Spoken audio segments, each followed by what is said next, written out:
Xin chào mọi người, sáng sớm hôm nay thì tụi mình sẽ xuất phát rất là sớm để bay đi Banff, Canada. Lần này thì tụi mình bay của hãng American Airlines.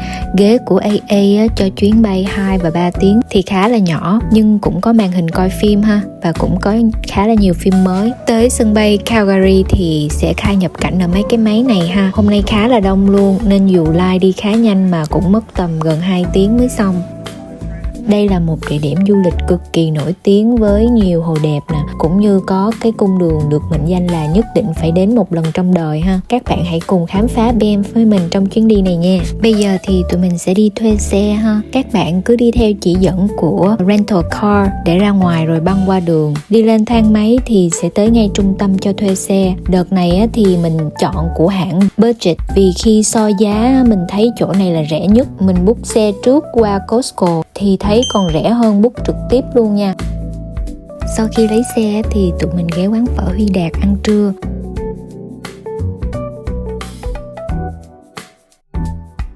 Nhìn chung menu thì cũng đa dạng và khá giống với kiểu quán Việt ở Mỹ ha. Mình thì gọi phở đặc biệt, chồng mình thì gọi bún thịt nướng. Cá nhân mình thì thấy hương vị phở cũng giống với bên Mỹ thôi. Còn chồng mình thì khen chả giò ở đây rất là ngon nha. Ở trong đó có chả giò, có thịt nướng. Cục này là gì? Không biết gì luôn. Ăn thử coi nó là gì. Anh không biết tên nên anh ăn rồi. Thịt heo hay thịt bò? Thịt heo. Trong tô của mình là có tái đầy đủ, bò viên.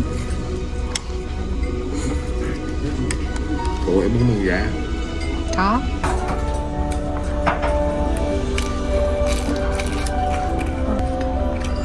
Quá ngon.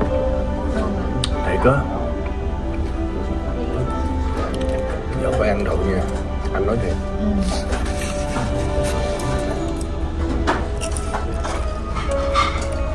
Làm khác chị. Khi biết tụi mình ở xa tới thì chị chủ có tặng tụi mình một cái món gỏi này, nhưng khẩu phần ăn ở đây so với mình nó cũng khá là nhiều nên mình no quá cũng không có ăn hết được. Ăn xong thì tụi mình bắt đầu chạy xe tới Banff. Trên đường đi thì mình có ghé qua siêu thị mua một lốc nước ha. Chồng mình nghe người ta nói qua Canada là phải thử cái Lay's ketchup này, vì bên Mỹ không có cái vị này ha, nên tụi mình cũng mua thử.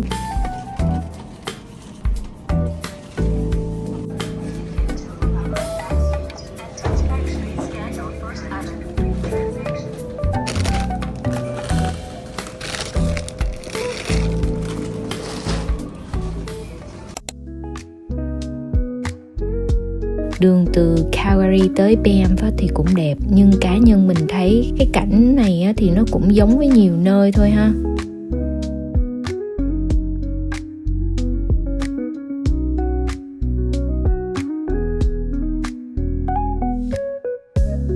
Khúc này được cái view núi trùng trùng cũng đẹp nè. Lối đi vào Banff thì sẽ có một cái logo chữ Banff như thế này. Tụi mình cũng dừng lại chụp hình check-in nè. Xong rồi thì mình về khách sạn nha. Khách sạn mình ở tên là Peaks Hotel and Suites. Khách sạn này sẽ có một cái chỗ nhỏ đậu xe để mình vô check-in ha.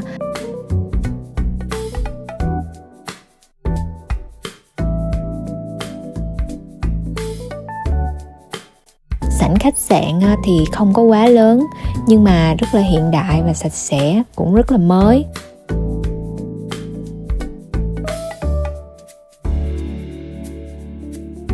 Sau khi check-in xong thì mình sẽ có một cái thẻ để đậu xe ha. Một phòng thì chỉ được đậu một chiếc xe thôi. Giá đậu xe cho một ngày ở khách sạn là 18 đô Canada nha. Mình thấy đa số ở Banff thì thuê khách sạn đều phải trả thêm phí đậu xe nha. Nếu các bạn muốn đậu xe miễn phí thì có thể đậu ở Banff train station rồi đi bộ về khách sạn. Nhưng mình thấy leo núi xong mình cũng quải rồi nên mình chọn đậu ở khách sạn luôn. Mình đi vào đầu tháng 10 thì giá phòng tầm 400 đô một đêm nha. Mặc dù mình cũng rất là thích cái khách sạn này, nhưng mình thấy giá phòng như này là quá cao luôn. Tuy nhiên thì mặt bằng chung mùa này khách sạn ở Banff đều cao như vậy hết. Mình cũng nghe nhiều người nói ở Kenmore sẽ rẻ hơn, nhưng cái thời điểm mà mình book phòng thì mình thấy không rẻ hơn quá nhiều để mà mình phải đổi qua ở Kenmore, nên mình vẫn chọn ở Banff ha. Khách sạn thì khá là mới, phòng rất là sạch sẽ, phong cách hiện đại, xà bông tắm và dầu gội rất là thơm. Có một cái quầy bar mini ở đây. Có bàn chạy ngang không? Dạ chưa coi. Trong phòng không có sẵn bàn chải răng với lại dép đi trong nhà, nên mình phải gọi điện xin thêm ha.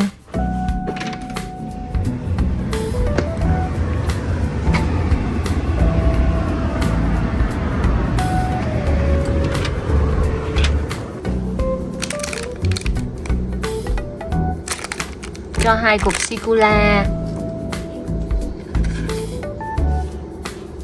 Mình cực kỳ thích vị trí của cái khách sạn này luôn, rất là thuận tiện, gần bến xe bus nè, gần Banff Avenue nè, gần siêu thị nè, nên nếu có quay lại mình cũng sẽ chọn ở đây ha.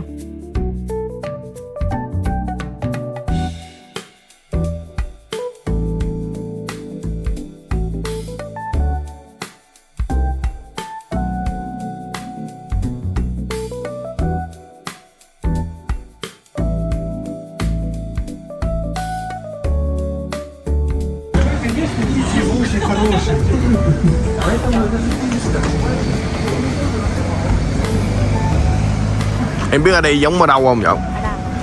U Thao của Thái Lan.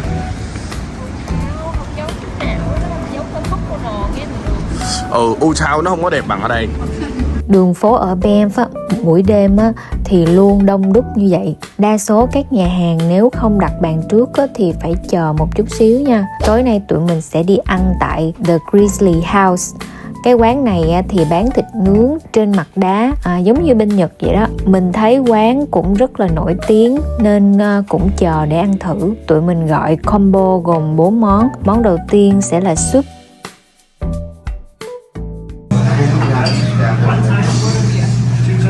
Giống súp bên Mỹ không? Giống mấy cái súp nhà hàng Mỹ không? Anh chưa bao giờ ăn súp bên Mỹ. Sao vậy?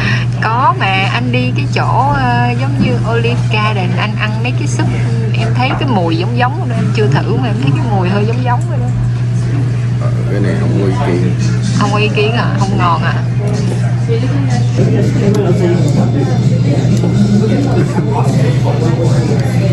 Cái súp này bình thường,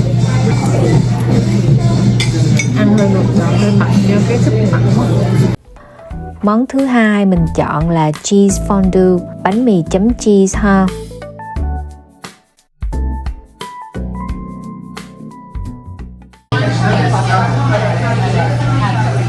Ngon không? Không có hột. Cái tỏi không có hột. Vậy thôi em không ăn tỏi. Để ăn lại. Ăn lại. Ăn bánh mì. Cái mặt anh hơi nhăn nha. Anh review vậy là chết nha người ta. Cái mặt nhăn như khỉ vậy.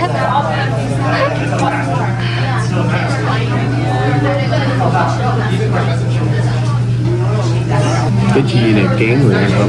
Ok, để em thử nha. Đây này. Nó không có mặn. Bánh mì hơi đắng. Bánh mì không biết bánh mì đắng hay là cái chi. cái bánh mì hơi đắng. Bánh mì không. Cái chi nó lạc lạc ha. Không có hạt. Không phải bánh mì đắng đâu, ăn bánh mì không đây đâu có đắng đâu. Bánh mì không có đắng hả? Cái chi đắng. Cái chi nó đắng đắng. Nó kiểu giống như blue cheese của Mỹ á. Nếu mà mình biết trước á, mình sẽ không có kêu combo này, mà mình sẽ chỉ kêu cái đồ nướng thôi, không hạt nha. Hai món đầu tiên là thấy không. Cái ở giữa chua đúng không? Mật ong. Mayonnaise. Nhưng mà có cay không? Không cay luôn. Ngọt luôn hả? Ngọt. Bơ đợi với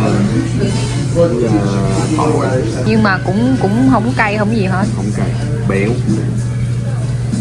Cái này với này là anh em sinh đôi. Cái này chua với béo thôi, không có nào cay hết. không có. Ăn thịt không có chấm cái nào cay hết, chán rồi. Món thứ ba là món chính, mình chọn beef and lobster, chồng mình chọn exotic fondue, trong đó bao gồm có mấy loại thịt rừng như là thịt nai, thịt trâu, cá sấu, đà điểu, kangaroo. Món cuối cùng là tráng miệng trái cây chấm chocolate. Nhưng mà mình quên quay rồi. Mình thấy cái quán này giá khá là cao luôn, nhưng lại không hợp khẩu vị với hai đứa mình nha. Cá sấu nữa.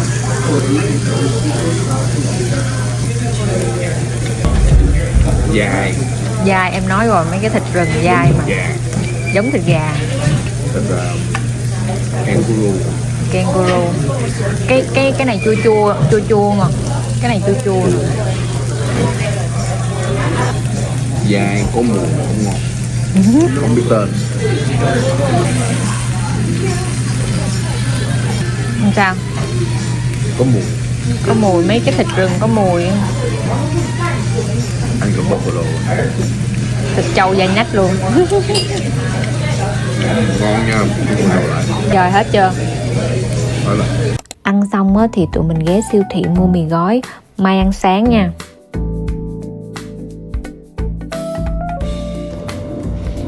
Nghe đồn ai qua Canada là phải mua cái ketchup hả?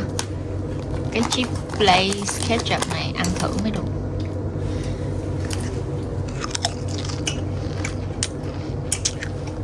Có mùi ketchup thôi chứ có gì lạ đâu ta. Ông này nghe người ta dụ mua chip cũng bắt chước. Chua lè chồng ơi. Sáng hôm nay thì tụi mình sẽ đi Banff Gondola. Cái khúc đường này lá đang bắt đầu chuyển vàng, cũng đẹp lắm luôn á. Mình chọn đi giờ sớm nhất để dễ kiếm chỗ đậu xe ha. Các bạn lưu ý là khi tìm đường trên Google thì các bạn bấm đi tới Banff Gondola, chứ đừng có bấm đi tới cái parking gần đó nha. Đây là cái parking để leo núi chứ không phải là để đi cáp treo. Nhìn vòng quanh không có thấy lối đi ra cáp treo nên tụi mình chạy xuống đi tiếp thì mới đúng nha. Tụi mình đi giờ sớm nhất nên bãi đậu xe cũng chưa có nhiều người lắm. Tuy là cũng có khá là nhiều chỗ đậu xe, nhưng khi mà tụi mình đi chơi xong xuống thì thấy cũng đầy chỗ luôn nha. Nếu mà các bạn đi trễ và hết chỗ đậu xe thì có thể quay lại Banff và đi xe bus tới ha. Cái chỗ này thì rất là gần Banff, từ khách sạn mình ở chạy xe tới đây khoảng có 11 phút thôi. Vé đi cáp treo thì khoảng 65 đồng một người. Đây là một trong những điểm ngắm cảnh đẹp nhất ở Canada nên mình thấy thì cũng đáng đi ha. Cáp treo ở đây thì khá là nhỏ, mỗi xe chỉ đi được có 4 người thôi. Tuy nhỏ nhưng mà nó chạy khá là nhanh và êm luôn. Đi qua mấy cây cột không có bị sốc như là mấy cái cáp treo mà mình đi trước đây ha. Thời gian đi cáp treo để lên tới đỉnh núi Sulphur chỉ khoảng 10 phút thôi. Còn nếu mà tự leo thì mình cũng không biết khoảng bao lâu ha.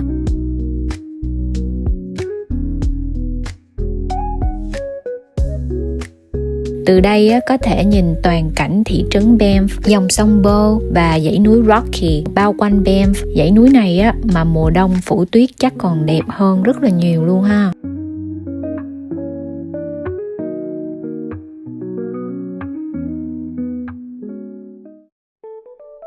Cái góc này nếu mà đứng từ xa chụp sẽ thấy toàn cảnh rất là đẹp luôn. Nhưng mà đông người quá thì tụi mình cũng chỉ đành phải chụp gần thôi.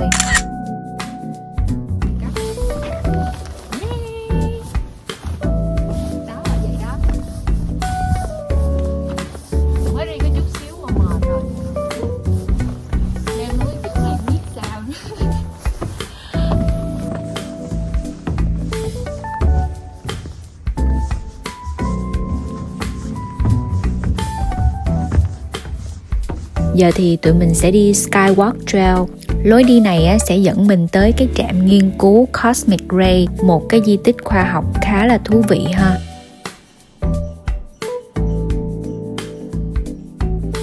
Nó mọc đều chưa? Nhìn xa nó tí xíu vậy nè. Đẹp dễ sợ luôn. Đẹp quá. chồng ơi. Coi chừng té đó. Trên đường đi thì cũng có rất là nhiều chỗ dừng chân để ngắm cảnh và chụp hình đẹp ha. Thời tiết hôm nay nắng đẹp nhưng gió khá lớn nên cũng thấy rất là lạnh nha. Mặc dù đỉnh núi chưa có tuyết nhưng cảnh ở đây thực sự vẫn rất là đẹp luôn. Mọi người hãy cùng mình ngắm toàn cảnh dãy núi Rocky này nha.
Mình đã lên tới đỉnh rồi. Quá mệt luôn à. Ok, đây là cái view ở trên đỉnh.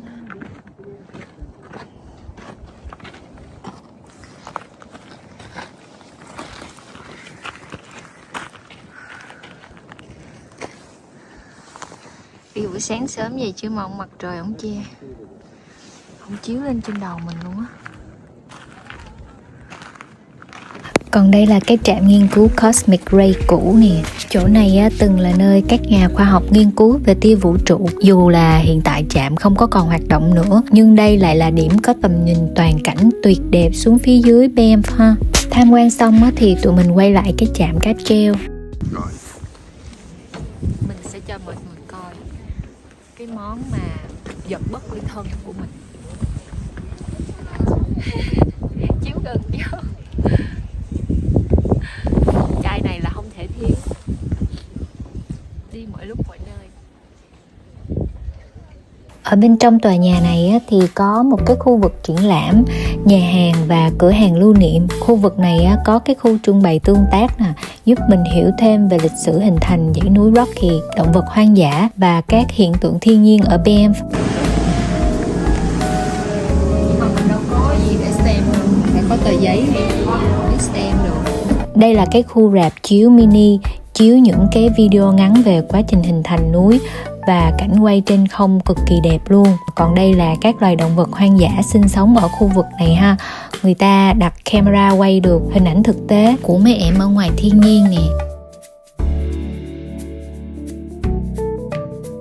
Đây là cái dấu chân con gấu grizzly nè mọi người. Nó to dữ lắm luôn á. Mình không có muốn mặt đối mặt với ẻm rồi đó ha. Và họ cũng có những cái dấu chân của những cái loài động vật hoang dã khác để mình có thể nhận biết được khi đi leo núi ha. Trời ơi, cái này là gì? Phân của tụi nó kìa. Cái này là phân của mấy con gấu. Ý là đi núi mà nhìn thấy mấy cái cục phân kiểu như vậy á là của mấy cái con đó.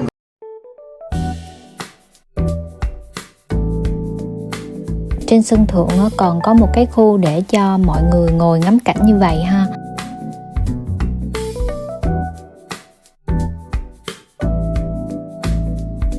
Tham quan hết một vòng ngồi ngắm cảnh xong thì tụi mình quay về thị trấn để ăn trưa chứ không có ăn trên này.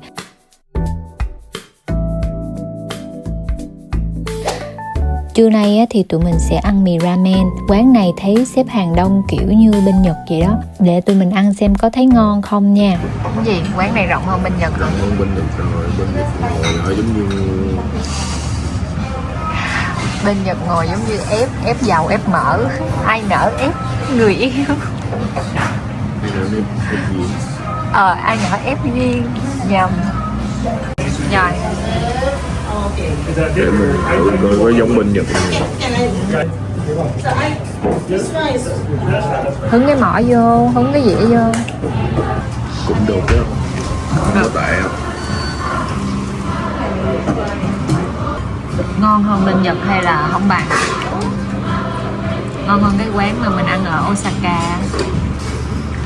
Cũng giống giống á. Giống giống hả? Béo béo giống vậy luôn. Nhưng mà nếu mà có tương ớt mà cay á, thì ngon hơn. Tại đây nó hơi chua. Mấy món này là nó có tương ớt. Cũng ngon nha. Ăn đồ Nhật ở đây thấy ngon hơn mấy cái takoyaki bên Mỹ. Bên siêu thị chỗ mình ở thì mấy cái takoyaki mình ăn mình không thấy ngon, mà ở đây thấy ngon. Quán này ok. Chưa có ăn ramen nên chưa có biết. Đây là món mì tantan.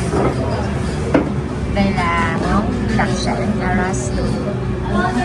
Ok, ăn thử đi chồng. Mình thử cái nước trước. Thử cái nước trước nha. Sao nhìn giống cà phê sữa vậy? Nó là súp miso. Cà phê sữa gì không biết nữa cái ông này. Thơm đậu phộng, béo. Ăn thử cái cọng mì coi có cứng như bị cứng giống bên Nhật. Để thử cái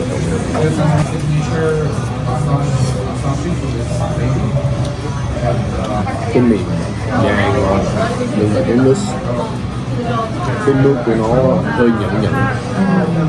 Không hiểu hay là miệng mình đắng hoặc là rau đắng. Cái rau đó đắng làm sao? Cái thịt, cái rau đắng phải không?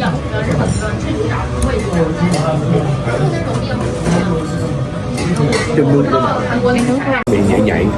Tới cái mình thử cái mì của mình, cái mì món tantan của mình là cũng cái nước base là miso pork, thịt heo hay sao á, để coi nó có nhẫn nhẫn giống như cái kia. Cũng vậy á, cũng cái nước lèo giống vậy. Cho bớt không chọc thịt, tô cũng thôi cũng khá là nhiều á, cũng nhiều thịt. Cái menu nó ghi là cay nhưng mà mình không có thấy nó cay miếng nào. Có mùi. Lòng mì ở đây cứng, không có ngon bằng mì ở Nhật nè. Cái mì tantan của mình đó là pork belly á, thịt heo ba chỉ. Em có mùi đâu không?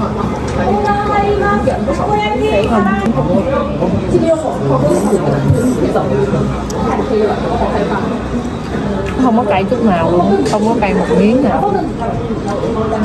Mình thấy cũng được thôi, bình thường thôi, chứ không có phải là xuất sắc lắm. Nhưng mà cái tiệm này nó nhỏ, chờ lâu lắm, chờ cũng phải 45 phút. Nhưng mà có một điều á, nó không có mặn giống như mấy cái quán bên Mỹ. Cũng không có mặn như bên Nhật. Bên Nhật có quán mặn lắm á. Nó không có làm quá mặn. Đây là lần đầu tiên ăn ramen không có chọn cái vị á, mà nó không có bị mặn chát vậy. Ăn xong á thì tụi mình đi mua bánh Beaver Tails. Cái bánh này á, nổi tiếng ở đây lắm nha mọi người. Mình thấy hầu như ai tới đây cũng phải ăn thử cái món này. Mình á, thì mình cũng không biết đây có phải là cái món signature của BM hay không, nhưng mà tụi mình cũng ăn thử coi nó ra làm sao ha. Mua cái bánh này là cái bánh nổi tiếng ở cái Benz này nha, ai tới cũng phải ăn nha.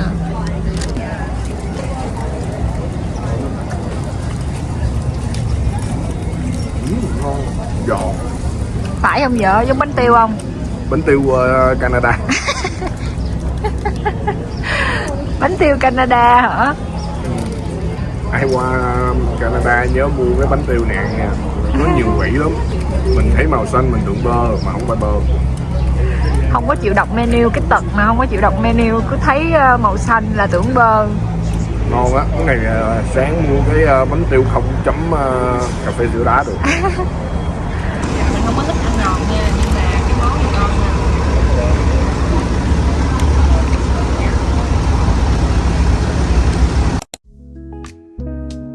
nha. Nghỉ ngơi một lát á, thì tụi mình chạy xe qua Surprise Corner Viewpoint. Mình ghé qua chỗ này á, vì thấy mọi người hay check-in ở đây lắm. Từ cái viewpoint này á, có thể nhìn thấy toàn cảnh khách sạn Fairmont Palm Springs nằm giữa rừng thông ha. Thấy mọi người chụp cái góc này đẹp lắm, nhưng mà mình chụp lên sao thấy không có được đẹp.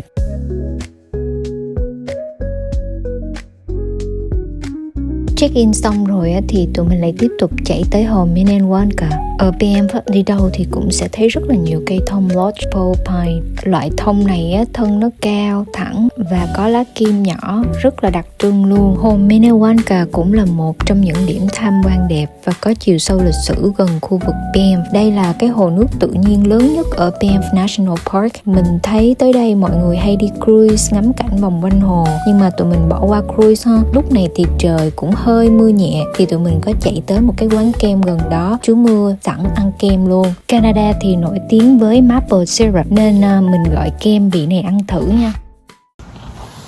Đây là cái view ngồi ăn kem của tụi mình. Tất cả những cái địa điểm tham quan thì mình thấy đều có bảng ghi là không có được cho động vật hoang dã ăn, không bỏ rác hay là đồ ăn lung tung, vì như vậy sẽ làm hại mấy em nha. Điểm tham quan cuối ngày hôm nay là Two Jack Lake. Trên đường đi thì tụi mình có tấp vô cái chỗ này để chụp hình ha. Các bạn lưu ý là cái khúc đường này sẽ không có sóng nha. Mình đã tải offline Google Maps về nên mình vẫn xem được chỉ đường. Mình có hướng dẫn tải offline Google Maps trong video Banff Travel Tips. Các bạn cần thì xem lại video trước của mình nha. Two Jack Lake là một cái hồ nhỏ nhưng mình thấy hồ này cũng đẹp. Quanh cái khu vực này có rất là nhiều khu cắm trại và chèo kayak. Hai cái hồ này cũng hơi đông thôi nên dù đi buổi chiều thì tụi mình vẫn có chỗ đậu xe. Buổi tối hôm nay thì tụi mình sẽ ăn ở Block Kitchen. Quán này đi trễ một xíu thôi thì cũng phải xếp hàng đợi nha, vì quán cũng hơi nhỏ.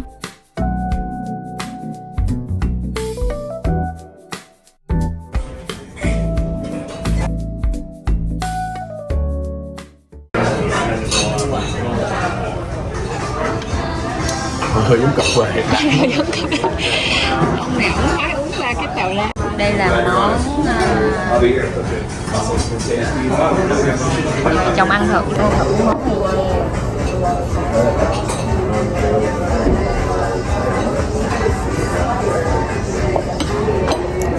được. Cái này phải uống gì? Uống hả? Tại nó mặn.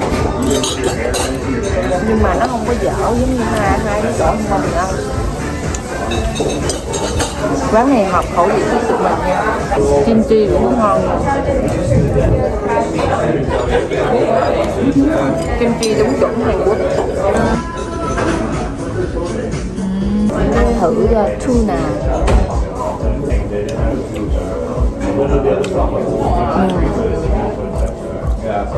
Trời ơi, hôm qua hôm nay mới ăn được trúng cái quán không?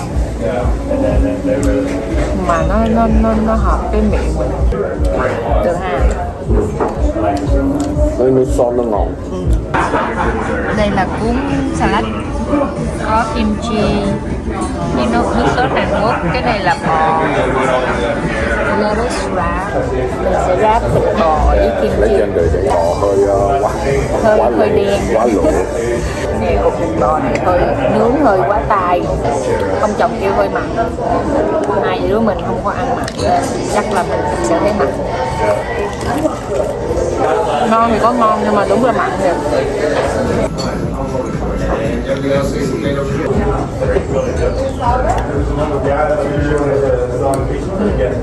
Cá này cũng ngon á. Có thấy sao? Trong cái món cá có cơm nhưng mà mình không được rồi. Mình ăn no quá rồi, mình không có ăn cơm. Ông chồng mình đổ hết một đống các món ăn nha, vô một tô ăn, đánh đồ. No rồi, ăn no say. Hôm nay ngày đầu tiên ăn đồ ăn ở một cái cửa hàng mà ăn hết đồ ăn của người ta mà không phải là ăn không nổi. Ngày hôm qua là dở có mấy món cho bỏ. Cảm ơn các bạn đã xem video của mình. Các bạn hãy đón xem những cảnh siêu đẹp trong những video tiếp theo nha.